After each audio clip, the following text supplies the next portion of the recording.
এখানে সাপ আছে, এখানে বিন বাজা। সান লাগতেছে। কি ডারে আমাশা কুয়াশার দিল ছান খুঁজে দিছে। এত সানে কিভাবে যাব? হেই বড়, তোমরা এত রোদের ভিতরে কি করতেছো? হ্যাঁ রোদ কানে পাগল ছাগল নাকি? হুপ, ভাই ঢাকায় থাকে, ঢাকায় বিল্ডিং এর সাপ ধরে। ভাই জানিস তুই? ভাই মনে হয় বুঝতে পারিনি। ওকে, আমি তো ঢাকা থেকে চাইনায় সাপের ব্যবসা করি।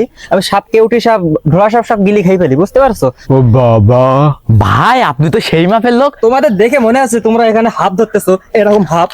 ও ভাই কি দিলেন?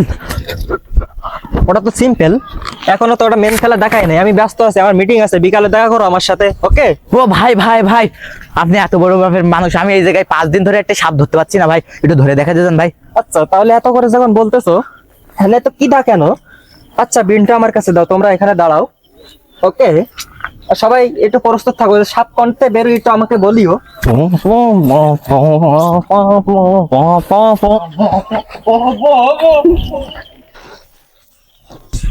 ভাই আসেন না গেছেন? হ্যাঁ আসি, কোনো সমস্যা হয়নি। আমার একটু বাড়িতে একটু নিয়ে যাবা। ওরা হাফ ছিল না ঘাপ ছিল? ওটা ওটা তো তালের বেগু ছিল। ও বাপের জীবনে কোনদিন সাপ দেখিলি? না, আমার হাসপাতালের কাছে আমার একটু নিয়ে যাবা।